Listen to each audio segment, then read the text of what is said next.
What do we have here, ladies and gentlemen? A beauty on its own, 2025 310 FX. It would be great, isn't it? But apparently this is a 250 FX and it's not a 310 just yet. So what we cover today, we're gonna talk about why I'm ending up having this bike. I may surprise you with that. We're gonna talk about some quality issues, making fun of the Japanese engineering. We're gonna talk about the parts that I'm planning to replace on the bike. As of right now, completely stuck.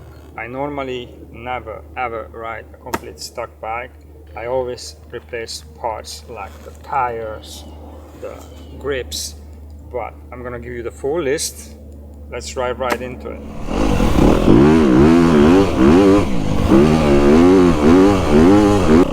That was a wow. So the number one is the reason why I have this bike. You think because I keep saying this is the year of the bike. The reason why I have this bike, because I couldn't get rid of my 250. Why is it 250? It's been on the market for 3 months, and all of you guys saying how much you guys love the YZ, and nobody tried to give me a reasonable offer. What I got for this offer, $4,000. The maximum was $4,400 for the bike like that. And the dealer ended up giving me $5,000 for the bike to trade in. Well, let's talk about engineering point of view, how this bike is compared to the others out on the market. I want to start like this is the Japanese CEO, Yamaha CEO, and this is the Japanese engineer. And they getting together for a meeting, which is they decide how much money they will spend on the 2025 development. So CEO said, great news, we can actually spend more money in the 2025 250 development than a long time before. Engineering right away, wow, that's a great news. So finally we'll be able to make a 310cc 4-stroke and a 300cc 2-stroke with the fuel injection, which is the Europeans already using on our bike, so it shouldn't be hard to convert that and use it, and it's called it as Yamaha. And the CEO said, shh, the Americans doesn't know that, quiet. So what are we gonna do then? Engineering says we're gonna saving weight on the bike because that's really important, and we also develop some parts to it so make it more reliable. Then the CEO decide we can do some changes on the timing chain, make it bigger by also adding weight to it. We figured that out. We can also make the 22mm rear axle to 25 by adding weight to it. Well, we figured it out. The CEO said, how about if you reduce the weight on the rear brake caliper holder? That's compensate for the weight what we add elsewhere. Also, big news, we can reduce the weight on the right side what holding the foot peg, but keep the left side cast iron because we don't have that much money to spend on it. So only change to cast iron to aluminum on one side, which is they literally did. So they're spending money on the 450. They make the 450, much more modern. They're putting hydraulic clutch on the 450. This clutch has been developed about 40 years ago, and this is the same system. Looks the same. So my main problem with this is a cheap cast aluminum. There is no development on it at all. I'm planning to change that, and still gonna be a cable clutch, but it's much more modern than it is right now. They could add a bigger tank to it. They can make a 2.9 gallon tank, which is IMS sell for this bike for $400, and then they're gonna be in line with KTM. They could do that, but they decided not to.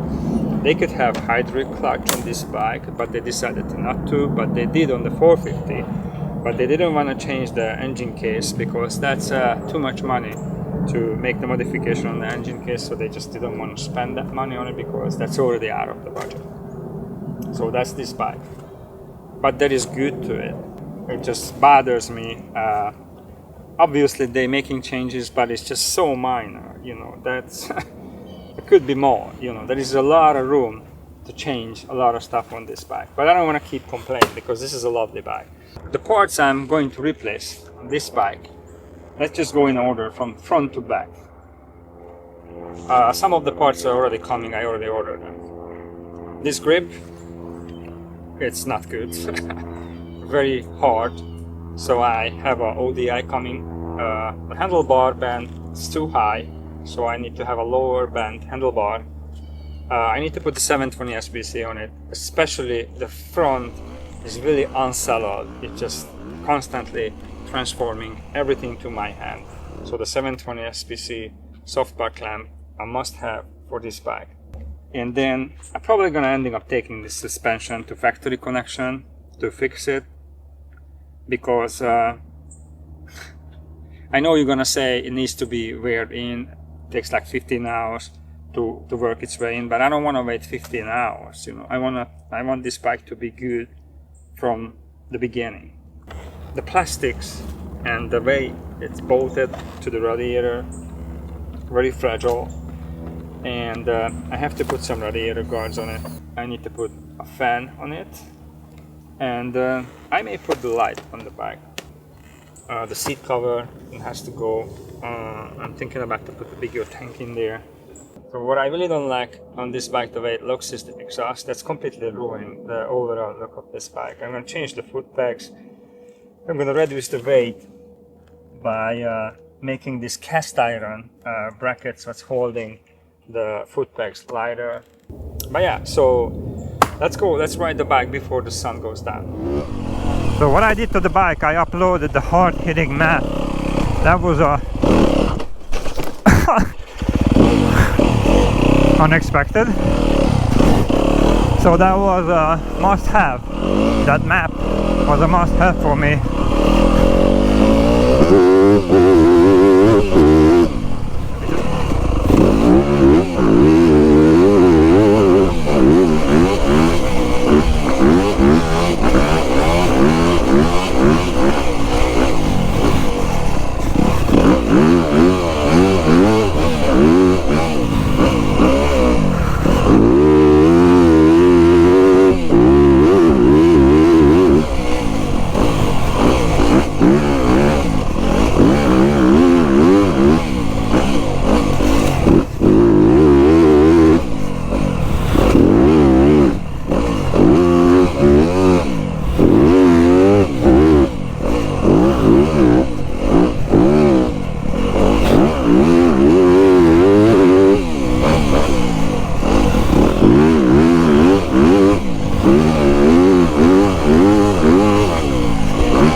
Not bad little toy. Not bad.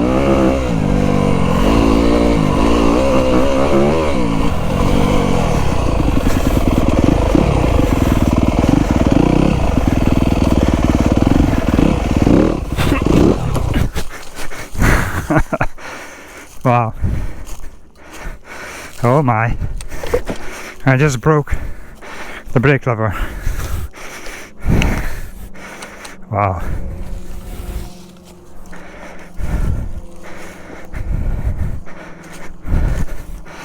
That was really on me. I was trying to go slow through it.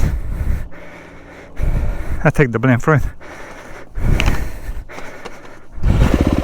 After a few laps, I still had to soften the suspension up, but if you go fast with it, the suspension is kinda no complaint, really. But if you ride slow, then it just doesn't follow the trail. The engine, surprisingly good, but this bike, it has a lot of potential.